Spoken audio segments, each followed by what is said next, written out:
A graça e a paz do nosso Senhor Jesus. Seja bem-vindo a esta transmissão. Teremos aqui 1 hora de transmissão, durante a qual esse momento devocional será transmitido a você, que você participe dele, buscando o Senhor, ouvindo a voz do Senhor na sua palavra, sendo edificado nessa palavra e sendo fortalecido na fé comum que temos em Cristo Jesus. Eu dou início a esse tempo convidando você a uma primeira leitura, a leitura da palavra de Deus, que se encontra na primeira epístola de Pedro, capítulo 2. Primeira epístola de Pedro, primeira carta de Pedro, capítulo 2. E eu vou fazer a leitura dos versículos 18 a 25. 1 Pedro, capítulo 2, 18 a 25. Assim diz a palavra do Senhor. Servos, sede submissos com todo temor ao vosso Senhor, não somente se for bom e cordato, mas também ao perverso, porque isto é grato, que alguém suporte tristezas, sofrendo injustamente, por motivo de sua consciência para com Deus. Pois que glória há, se pecando e sendo esbofeteados por isso, o suportais com paciência? Se, entretanto, quando praticais o bem, sois igualmente afligidos e suportais com paciência, isto é grato a Deus. Porquanto para isto mesmo fostes chamados, pois que também Cristo sofreu em vosso lugar, deixando-vos exemplo para seguirdes os seus passos, o qual não cometeu pecado, nem dolo algum se achou em sua boca. Pois ele, quando ultrajado, não revidava com ultraje. Quando maltratado, não fazia ameaças, mas entregava-se àquele que julga retamente, carregando ele mesmo, em seu corpo, sobre o madeiro, os nossos pecados, para que nós, mortos para os pecados, vivamos para a justiça. Por suas chagas fostes sarados. Porque estáveis desgarrados como ovelhas, agora, porém, vos convertestes ao pastor e bispo da vossa alma. Pedro aqui está citando uma situação que poderia ser comum nos dias dele, que envolvia a relação de servos e senhores, a relação na qual o servo crente no Senhor Jesus podia ser alvo, vítima de maus tratos de um senhor ímpio. E nessa situação, Pedro lembra um chamado que nos ajuda a suportar até mesmo esse tipo de ultraje, de humilhação, de maus tratos. O chamado que todos nós crentes temos, independente do nosso status social, da nossa condição, do nosso nascimento, todos nós fomos chamados a seguir os passos do Senhor Jesus. Jesus é aquele que sofreu, como diz Pedro aqui nessa passagem, no madeiro, na cruz, em seu corpo, pelos nossos pecados. E ele o faz submisso à voz do seu Pai, à orientação do Pai Celestial, e o faz por nós. Somos chamados a seguir os passos daquele que pagou pelos nossos pecados. Portanto, apresentemo-nos diante do Senhor com o sincero desejo de seguir os passos de Jesus, reconhecidos das nossas fraquezas, fragilidades, das nossas incapacidades, muitas vezes, de dar esses passos, da nossa tendência a sermos reativos em relação ao pecado, mas reconhecendo a graça que Jesus nos oferece e a capacidade que vem do Espírito para nos colocar nessa boa trilha, nessa boa jornada com o Senhor. Vamos orar ao Senhor, vamos invocar o nome dele nesse momento. Deus, obrigado por esta transmissão estar acontecendo agora. o nosso desejo, ó Pai, era de que nós estivéssemos reunidos no mesmo lugar, estando ali na igreja, no templo do Senhor, participando de um culto em comunhão. Isso ainda nos está vedado, não nos é permitido ainda. Mas, Deus, somos gratos porque o Senhor pelo menos nos permite usar desse meio aqui para ajudar os irmãos na caminhada, fortalecermos mutuamente a nossa fé, especialmente no exercício de examinar a Tua Palavra. Eu oro a Deus para que esse tempo seja precioso, que o Teu Espírito Santo nos traga a Tua presença por causa da obra de Jesus Cristo. Deus, o Senhor conhece o nosso coração, as nossas atitudes e pensamentos. Sabe, Deus, da nossa tendência pecaminosa e dos nossos pecados. Por isso nós te rogamos perdão, que a obra de Jesus realizada na cruz possa se confirmar na vida de cada um daqueles que participam desta transmissão. Eu oro a Deus para que o Senhor, na ação do Teu Espírito Santo, nos leve a usufruir da graça do Senhor e sejamos encorajados a seguir os passos de Cristo, a lutar contra a tendência pecaminosa e andar nos passos do nosso Mestre e Senhor Jesus. No nome dele nós oramos. Amém. Convido ainda você, nesse momento, a cantarmos juntos o hino 33 do Inário Novo Cântico, hino de número 33. Você pode ter aí o seu inário.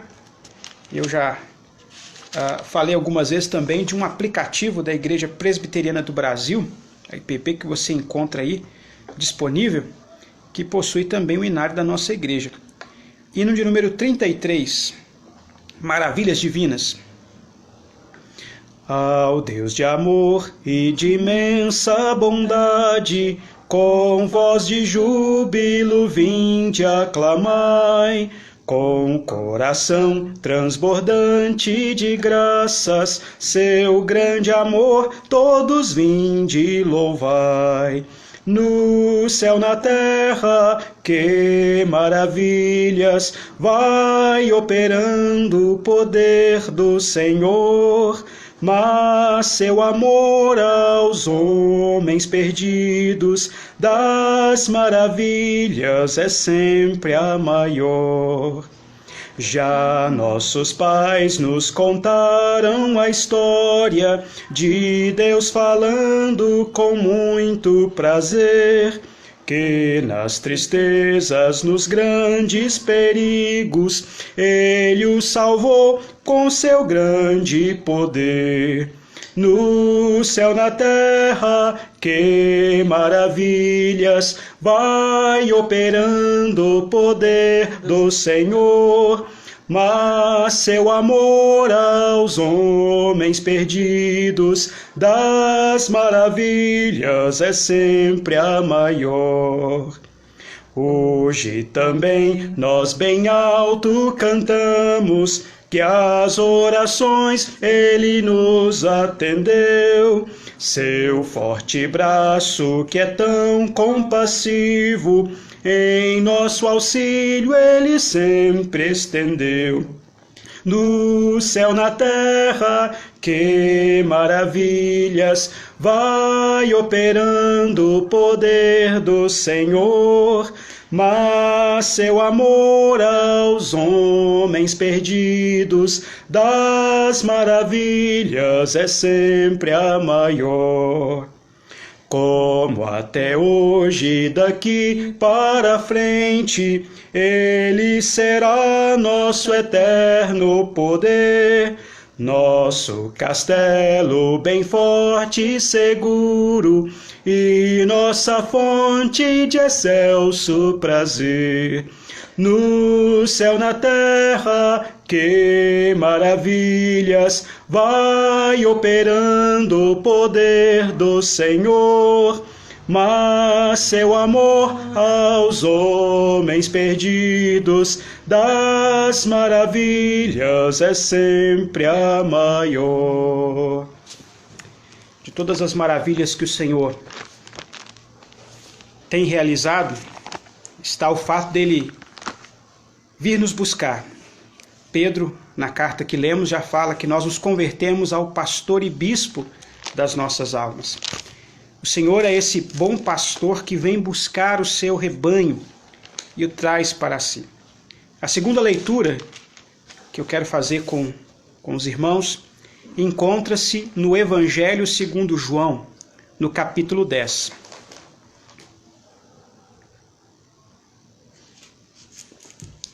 Evangelho de João, capítulo 10, dos versículos 1 a 10. Evangelho segundo João, capítulo 10, versículos de 1 a 10. As leituras que estou fazendo, né? A primeira leitura em 1 Pedro, agora aqui no Evangelho de João, capítulo 10, são as leituras para o dia de hoje, que constam no boletim da nossa igreja. Nosso boletim, que os irmãos têm recebido de forma virtual, eletrônica. Você tem aí uma leitura, algumas leituras, né? Uma leitura do Antigo e outras do Novo Testamento para cada dia dessa semana.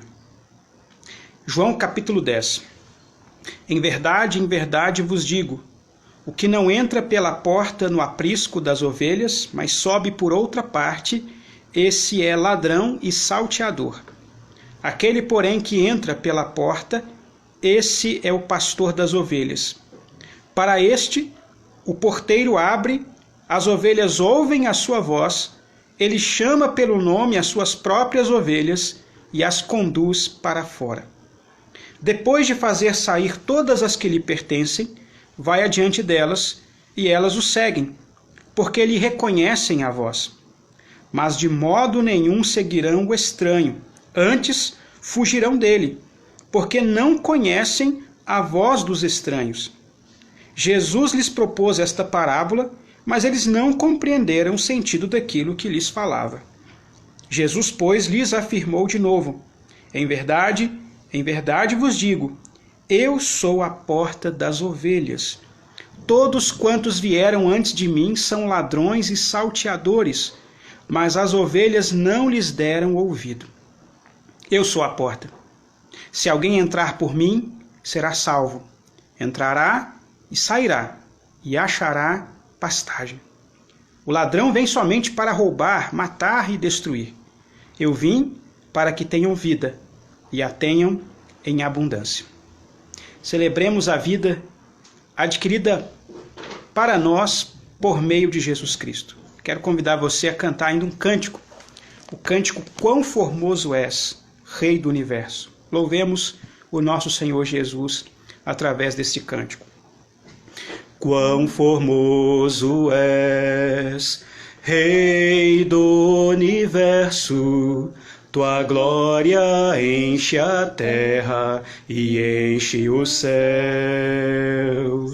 Tua glória enche a terra, tua glória enche os céus. Tua glória enche minha vida, Senhor. Quão formoso és, quão formoso és, Rei do Universo. Tua glória enche a terra e enche os céus. Tua glória enche a terra, tua glória enche os céus. Tua glória enche minha vida, Senhor. Maravilhoso é estar em tua presença. Maravilhoso é poder te adorar.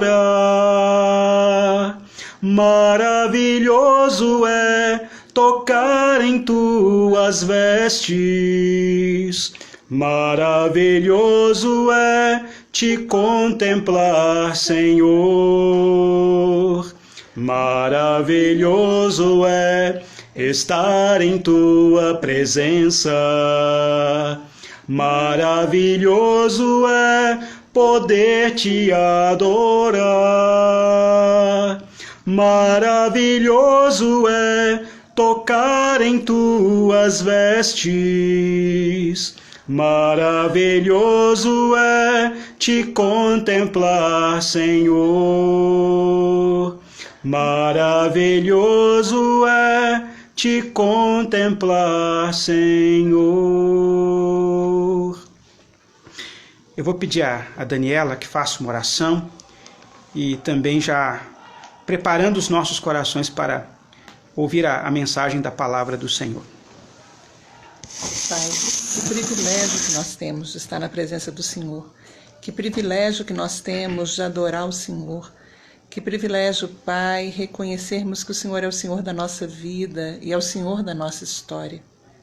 Pai, te bendizemos, porque o Senhor é o bom pastor que dá a vida pelas suas ovelhas. Nós te adoramos, Senhor Deus, porque o Senhor é Deus que zela por aqueles que são teus. Obrigada, Pai, pelo teu amor. Obrigada pelo teu cuidado. Obrigada, Senhor Deus, porque sabemos que o Senhor é a rocha sobre a qual nós podemos nos apoiar. E confiamos no Senhor, porque o Senhor não é homem que minta, nem filho de homem que se arrependa. Obrigada, Pai, porque a gente vai poder estudar a tua palavra agora juntos, como comunidade, a gente tem acesso a ela. Fala conosco, Pai. Abre mesmo, Deus, os nossos ouvidos, abre os nossos olhos, para que a gente possa se enxergar à luz da tua palavra, Pai. Endireita os nossos caminhos a partir dela, Pai. Em nome de Jesus eu oro. Amém.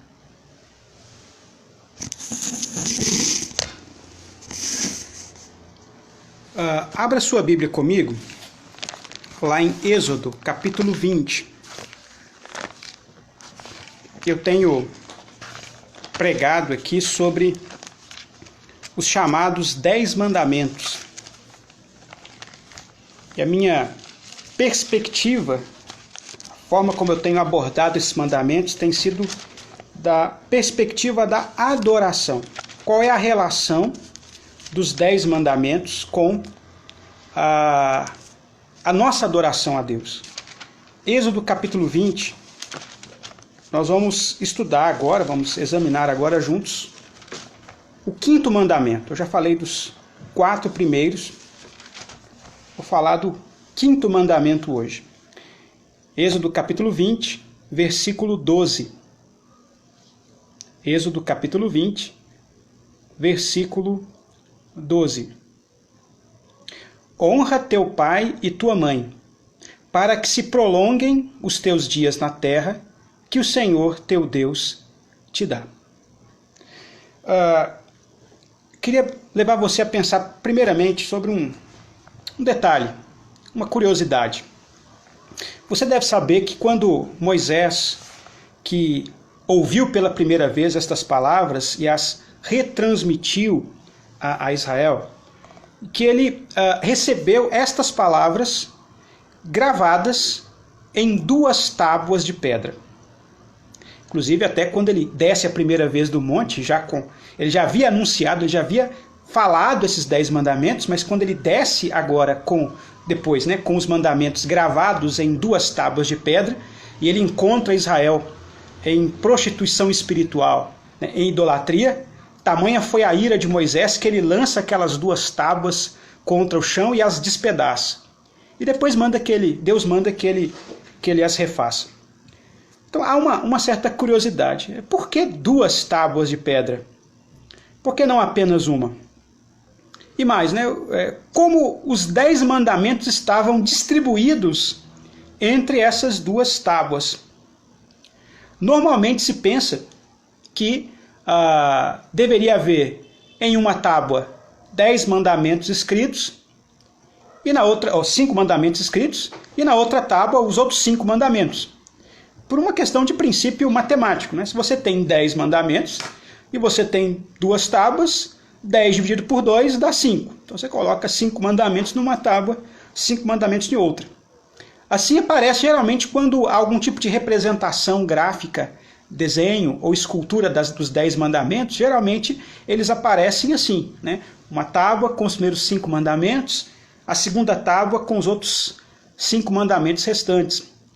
Nos Estados Unidos é muito comum, eu já ouvi pastores falando isso, Eu nunca estive lá, mas já ouvi pastores falando isso, que é muito comum você encontrar em departamentos públicos, em certas prefeituras ou em praças públicas, monumentos onde há lá uma representação dos 10 mandamentos em 2 tábuas. Assim como aqui no Brasil é cultural, né, por causa da nossa origem católico-romana, é normal você encontrar em departamentos públicos crucifixos, né, lá é muito comum você encontrar as tábuas dos 10 mandamentos representadas. Geralmente ela é representada assim, você tem uma tábua com 5 mandamentos, tem outra tábua com outros 5 mandamentos.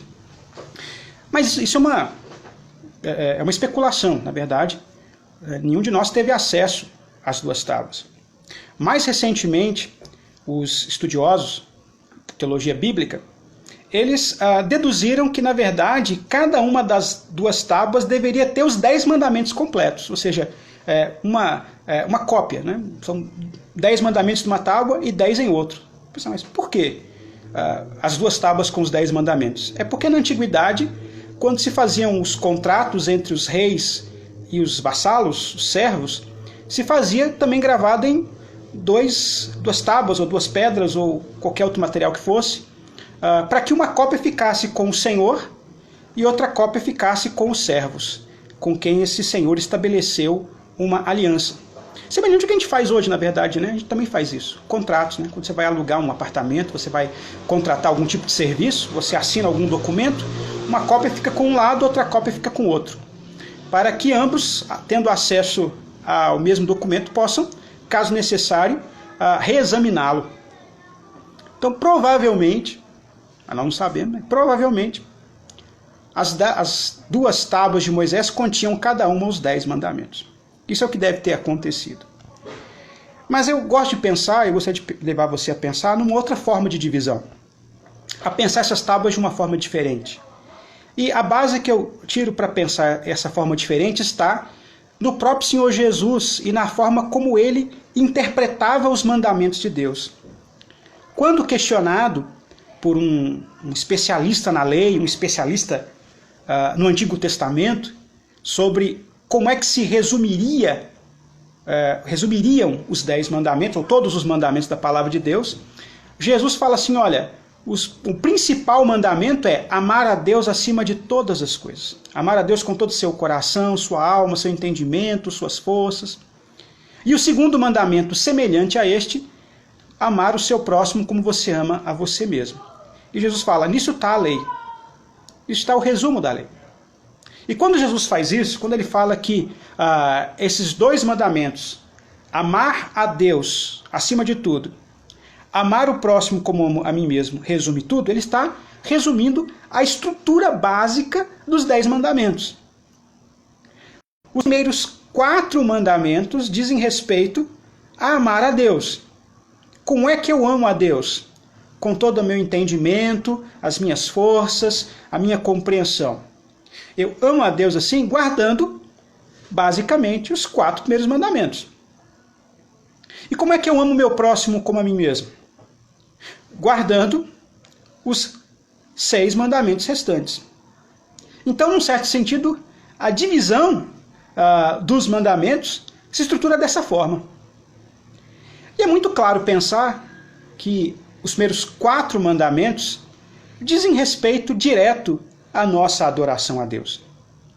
Podemos pensar assim, de fato, esses mandamentos, esses 4 primeiros mandamentos, eles são fundamentais na nossa adoração. Elas começam, aí recapitulando rapidamente que eu já conversei sobre eles, né?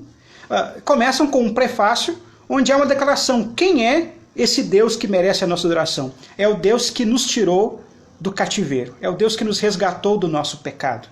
É o Deus que, nas palavras aqui, resgatou seu povo da casa da servidão do Egito.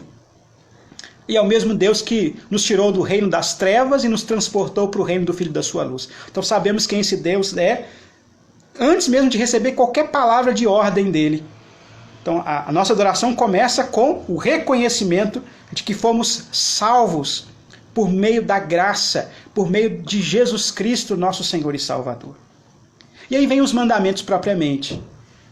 Não terás outros deuses diante de mim, não farás para ti imagem de escultura, não tomarás o nome do Senhor teu Deus em vão, e guardarás o dia do descanso.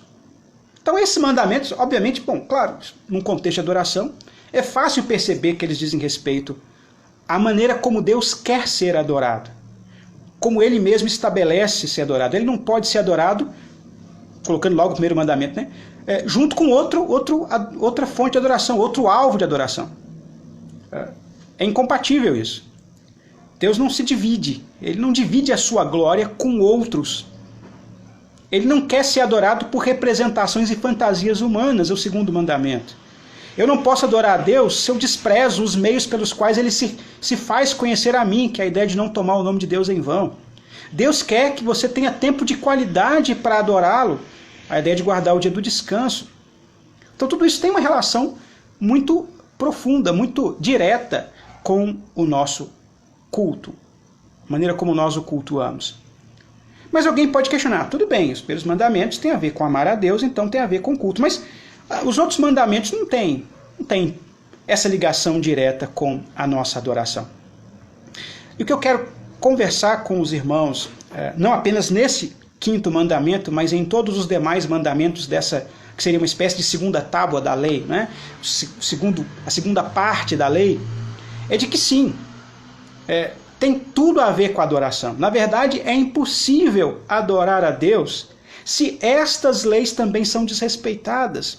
Isso é muito importante, desde esse primeiro momento, termos em mente, porque nós vivemos uma época de muita dicotomia, de muita separação entre aquilo que é espiritual e aquilo que chamaria de normal, o comum. Muita gente acha que é possível adorar a Deus num domingo, por exemplo, num dia de culto, e ser um homem devasso, um homem perverso, mau, no restante da semana. Isso não tem interferência na forma como se adora a Deus e no conteúdo da sua adoração. O tempo todo a Bíblia vai nos mostrando, em várias e várias passagens, que a maneira como eu trato o outro, a maneira como eu lido com o outro nos meus relacionamentos, afeta diretamente a maneira como eu me relaciono com Deus. Na verdade, muitas vezes, a maneira errada com que eu me relaciono com Deus, ela se manifesta não no culto propriamente, mas se manifesta no dia a dia. Porque é possível ser externamente um bom adorador, para os olhos externos, para uma plateia, para uma comunidade, mas ser alguém infiel a Deus nos meus relacionamentos do dia a dia. Quando eu não estou mais naquele ambiente de adoração, aquele ambiente de culto, eu estou no meu dia a dia, no meu ambiente comum. Então é importante nós, ao lermos os demais mandamentos, do quinto em diante, também com esse olhar de adoradores. Se de fato eu fui chamado para ser um adorador a Deus, a maneira como eu me relaciono com o outro, com o próximo, como Jesus resumiu esses mandamentos, amando-os como eu me amo, afeta a qualidade do culto que eu apresento a Deus. E é nesse sentido que eu os convido a refletir sobre o chamado quinto mandamento. Honra teu pai e tua mãe, para que se prolonguem os teus dias na terra que o Senhor teu Deus te dá. Uma coisa curiosa para entender esse mandamento e o que ele significa é, primeiro, entender que há uma espécie de ordem lógica no estabelecimento desses mandamentos. Há uma lógica na dinâmica de distribuir. Ou seja, eles não foram jogados de qualquer maneira.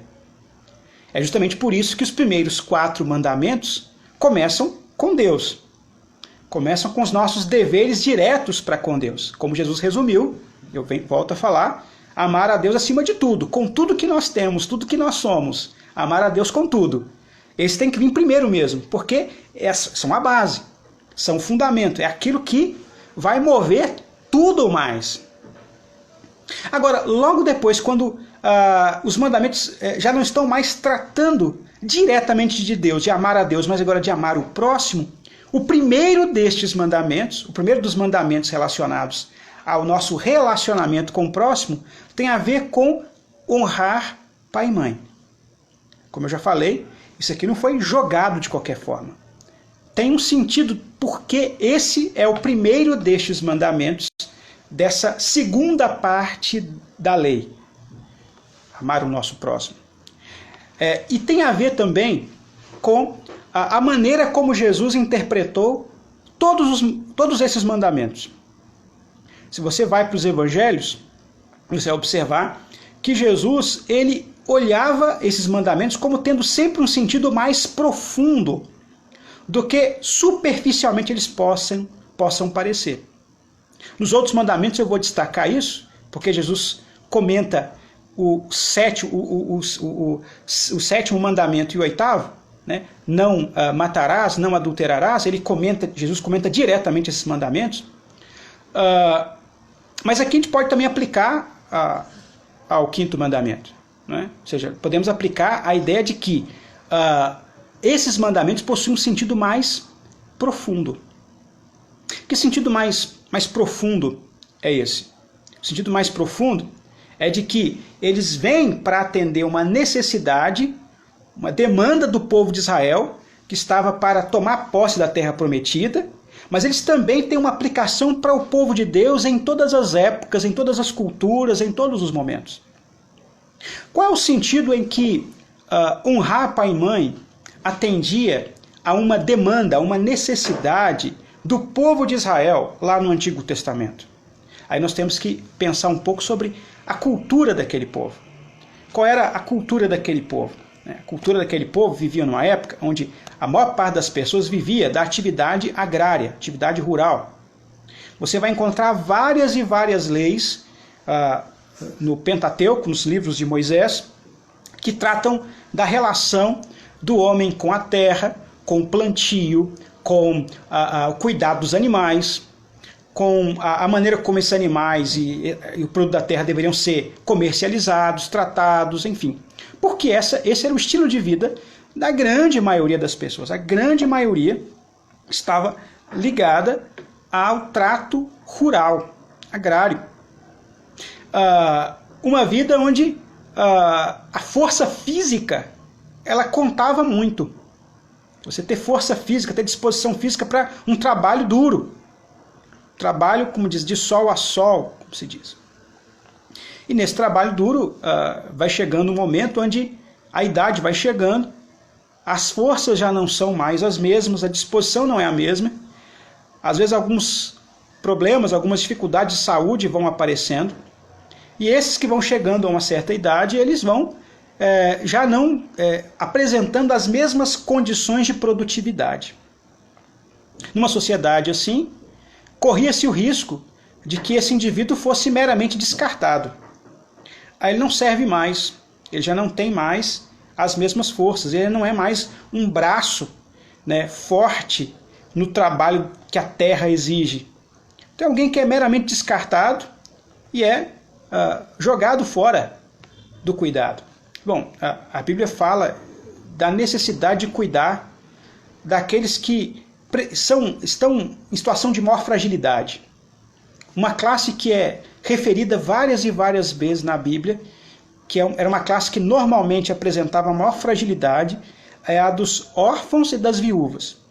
Crianças pequenas, ainda sem condição de produtividade, e mulheres que precisavam de um cuidado maior, especialmente as viúvas, né, geralmente mais velhas, que já não tinham mais um marido para ajudá-las e talvez não tivessem filhos em condição ou em idade para ajudá-la, que precisavam do apoio de uma comunidade maior.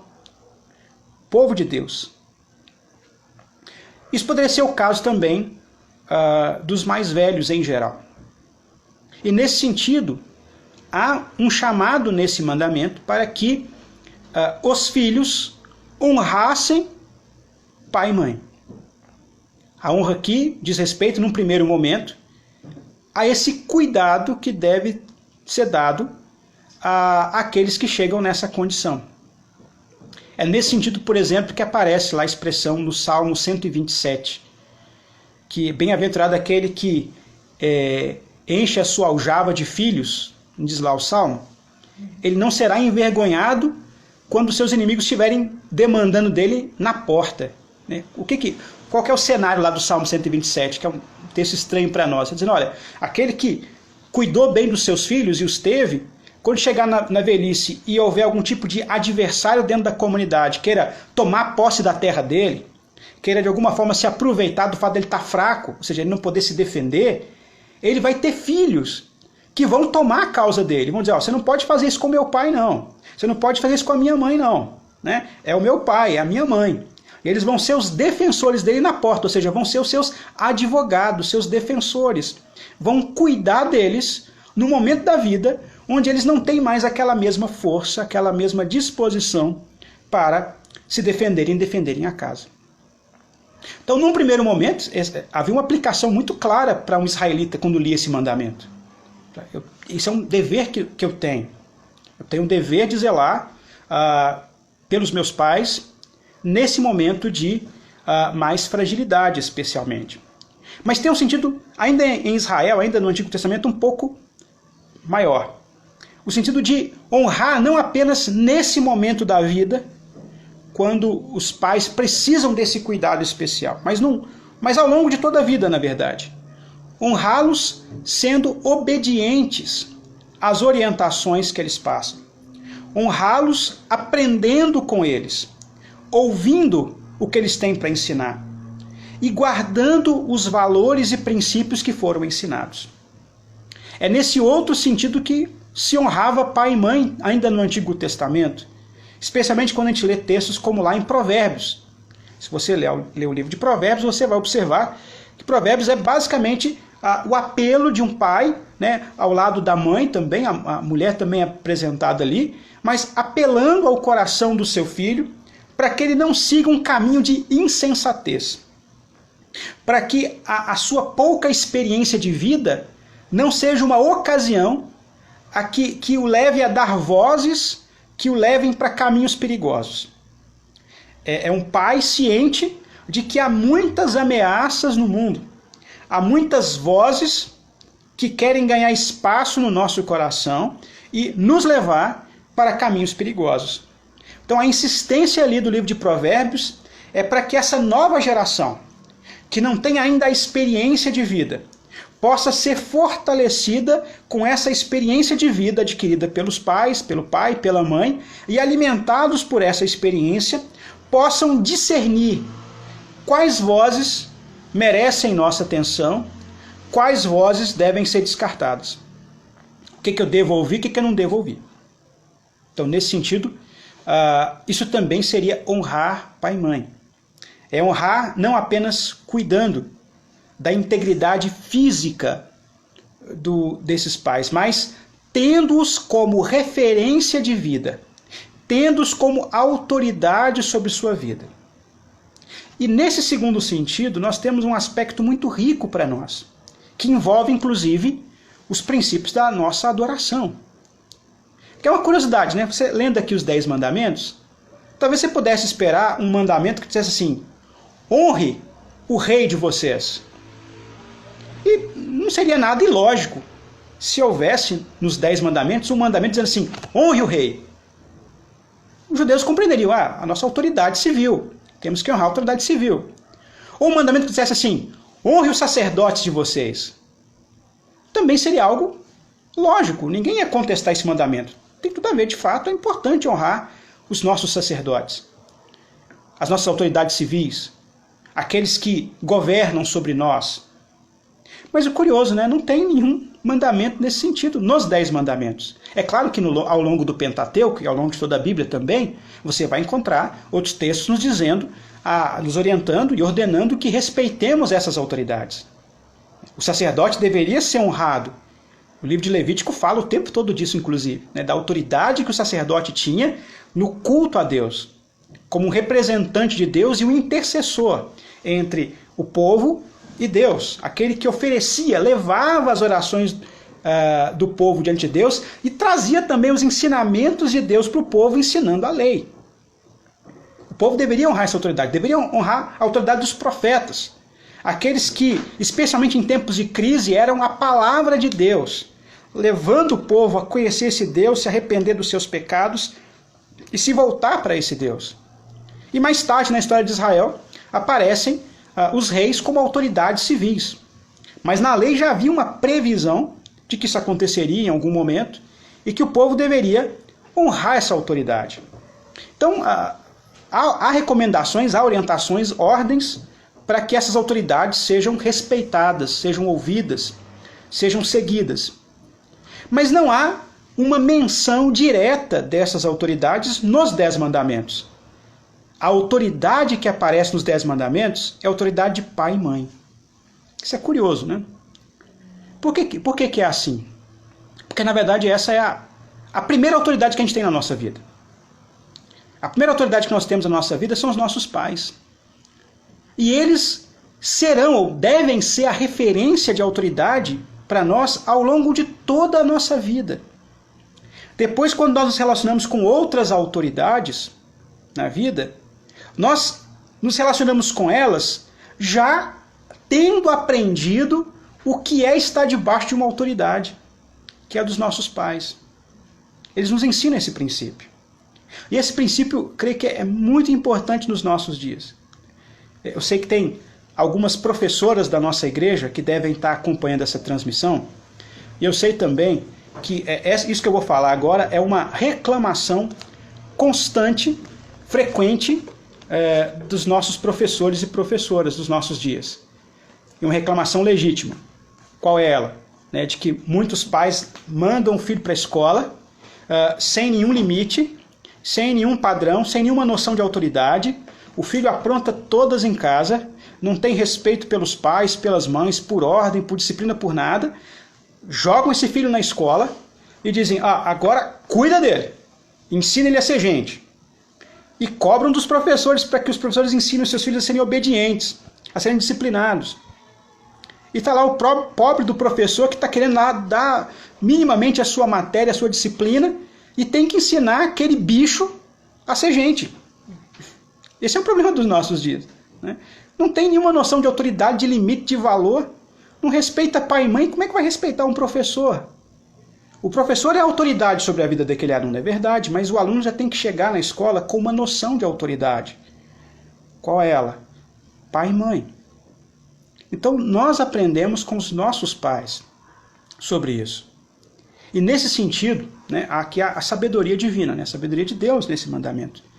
Não é preciso mencionar aqui diretamente o respeito para com outras autoridades, porque já está embutida nesse mandamento esta ideia. A ideia de que se eu aprendo a respeitar a autoridade do lar, eu também vou aprender a lidar com outras autoridades à medida que eu vou crescendo. Como, por exemplo, o exemplo que eu dei, de professores, uma escola, direção, depois de um patrão que vai ser uma autoridade sobre a minha vida. A gente leu lá, iniciamos essa devocional falando da primeira carta de Pedro, relação difícil às vezes entre servo e senhor, complexa, tanto nos dias apostólicos quanto nos nossos dias, mas eu como crente eu vou aprendendo. Isso também tem a ver com a nossa adoração. Sim, porque esse princípio da autoridade, ele permanece. Do ponto de vista da palavra de Deus, hoje não existe mais uma classe específica dentro do povo de Deus que a gente chama de classe dos sacerdotes.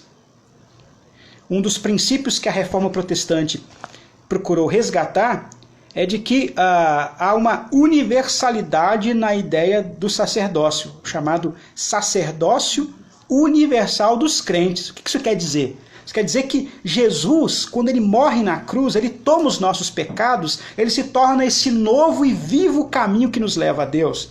O véu do templo lá que separava aqueles dois ambientes sagrados pelos quais só o sacerdote, e na verdade só o sumo sacerdote podia circular em determinados momentos específicos. Aquele véu é rasgado como que indicando, olha, esse caminho foi aberto para todos, ou seja, todos nós nos achegamos da mesma forma diante de Deus.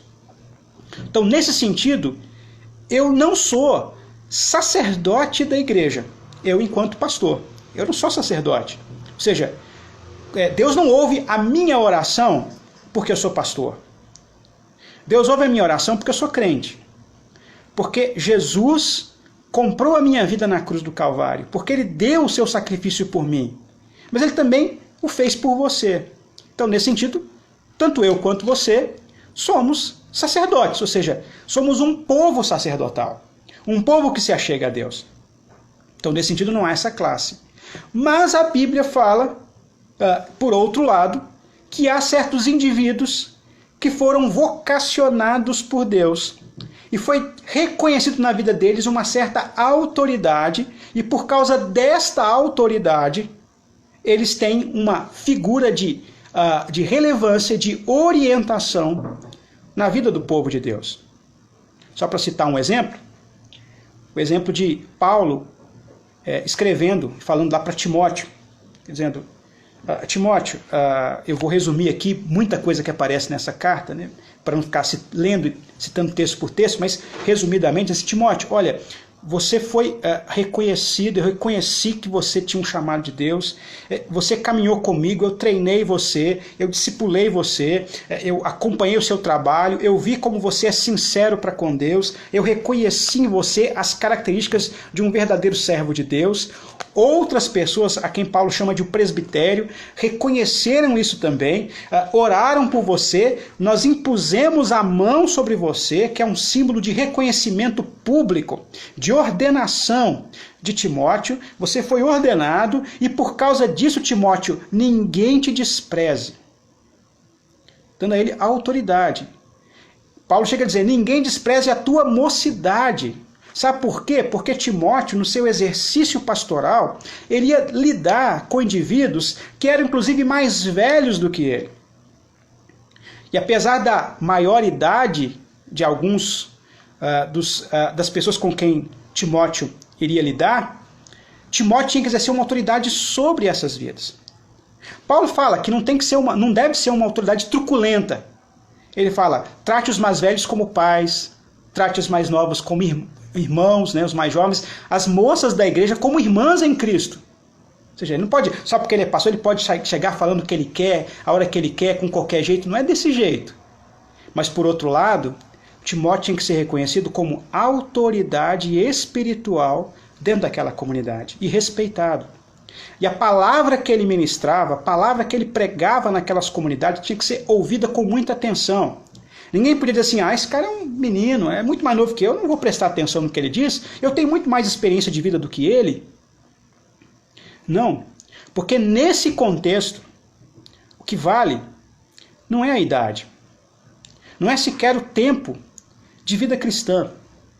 Você tem 10 anos de convertido, eu tenho 40 anos, então eu tenho mais autoridade do que você para falar sobre isso. Não, é porque tem alguém que foi reconhecido dentro da comunidade cristã como autoridade e foi ordenado para isso.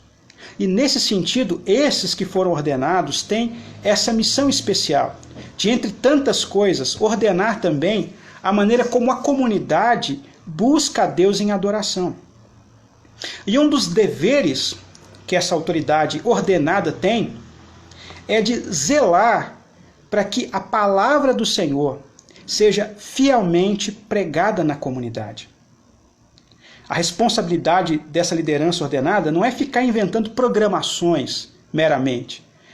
Criatividade, coisas novas, essa não é a prioridade dessa liderança. A prioridade é saber, essa comunidade, ela está recebendo a palavra fiel do Senhor. É o evangelho de Cristo que está sendo anunciado aqui. Cristo está recebendo a glória devida. Esse rebanho que não é nosso, nós não somos pastores no sentido de que nós somos donos do rebanho, somos cooperadores com o verdadeiro bom pastor, que é o Senhor Jesus. Essa comunidade que não é nossa, ela está recebendo o alimento fiel da palavra de Deus. Isso nunca pode sair da mente da liderança espiritual, daqueles que, no nome do bom pastor, apacentam o rebanho que não é deles, mas é do Senhor. Isso ordena toda a nossa vida de adoração. O culto não é um oba-oba, não é uma coisa que cada um faz o que quer, do jeito que quer, a hora que quer, não. Há princípios, há valores e há indivíduos autorizados, com autoridade espiritual, para ordenar essas coisas. Não estou falando aqui daquele slogan que eu já critiquei aqui em outros lugares, né, em outros momentos. Assim, eu sou ungido do Senhor, então ninguém pode falar mal de mim, ninguém pode me criticar, ninguém pode me questionar. Já falei com os irmãos aqui que não existe esse negócio de ungido do Senhor. Ungidos do Senhor somos todos nós, crentes, justamente por causa desse princípio do sacerdócio universal. Você pode me criticar e deve fazê-lo, mas à luz da palavra de Deus. As autoridades estão também sujeitas, submissas ao Senhor por meio da palavra. E esse evangelho é o critério ao qual nós nos voltamos para entender se estamos direcionados ou não segundo o Senhor. Portanto, a liderança, ela existe na igreja. Está submissa a Cristo e deve obediência ao Senhor. Não pode ser uma liderança truculenta, mas tem que ser uma direção, uma autoridade altamente interessada na vida espiritual do seu povo e no alimento correto que esse povo recebe. Há um detalhe que aparece nesse mandamento, o 5º mandamento, né? Honra teu pai e tua mãe, diz para que se prolonguem os teus dias na terra que o Senhor teu Deus te dá. O apóstolo Paulo até chama atenção para esse detalhe, para esse complemento do mandamento, quando ele vai comentar na sua carta aos Efésios os deveres dos pais para com os filhos, dos filhos para com os pais. Vai dizer, é um primeiro mandamento com promessa. Tem uma promessa embutida nesse mandamento. Há uma tendência dos nossos dias eles se dilatarem, eles se aumentarem quando nós obedecemos à autoridade. Algo que contribui muito para que a nossa vida ela se encurte, ela se torne mais curta, mais breve, é quando nós seguimos o princípio da rebeldia, da rebelião. E nós vivemos dias onde basicamente se ensina isso, se joga isso na mente da turma mais nova especialmente, né? A questionar o seu pai, questionar a sua mãe, questionar a igreja, questionar a sociedade, questionar tudo. Como se questionar por questionar fosse um valor e uma virtude. Eu quero dizer que não é. Não é uma virtude em si. O chamado espírito crítico, que é sempre propagado como algo sempre positivo, ele só se torna positivo se você já tem valores a partir dos quais você possa criticar de forma adequada. E esses valores básicos nos são passados pelos antigos. São conservados para nós ao longo da história no coração dos piedosos. É o valor do Evangelho. Se esse valor do Evangelho não estiver alicerçado no seu coração, e você for um crítico por amor à crítica, e não por amor à verdade que está preservada no Evangelho, você vai detonar a sua vida e vai detonar a vida de muita gente. Tem muita gente detonando a própria vida e detonando a vida de muita gente, porque quer criticar por criticar, porque não aprendeu a ouvir e a seguir os passos daqueles que vieram antes, daqueles que lutaram uma vida inteira em favor desse Evangelho e que amaram o Senhor Jesus. Portanto, esse mandamento nos chama não apenas a honrar os nossos pais e mães, mas honrar também os pais e mães na fé. Sejam eles nossos líderes espirituais, pastores, presbíteros, sejam esses aqueles que já caminharam de fato com o Senhor e são instrumentos do Senhor para discipular o nosso coração. São fontes de orientação e sabedoria, especialmente quando decisões importantes precisam ser dadas. Decisões que podem inclusive implicar na minha longevidade ou na minha vida mais abreviada. Decisões de vida ou morte. São esses que devem ser buscados. Por isso eu quero chamar você a levar em alta consideração esse mandamento, especialmente na sua adoração, ou seja, na sua comunhão com o Senhor pessoal, particular e pública. Recorra a essas autoridades, aprenda com elas, aprenda esse princípio. Alguém já disse que não tem nenhum grande líder que não tenha primeiro aprendido a ser liderado. Se você não aprende a ser liderado, você não pode ser um grande líder. Então nós primeiro aprendemos. E os instrumentos humanos que Deus colocou para nós, básicos, são esses no nosso ambiente familiar. Alguns podem dizer, mas eu não nasci num lar cristão, eu não tenho essas referências na minha vida. Você talvez tenha se convertido já mais velho, né, já na idade adulta, talvez. Mas há referências a pais e mães espirituais na igreja. Paulo mesmo faz referência a uma senhora numa igreja que ele fala, só cuida dessa senhora aí, porque ela foi uma mãe para mim.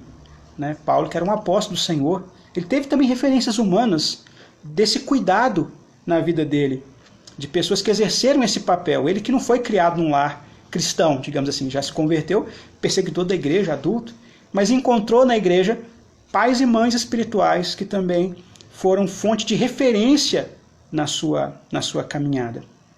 E você encontrará também essas referências. Ouça essas referências.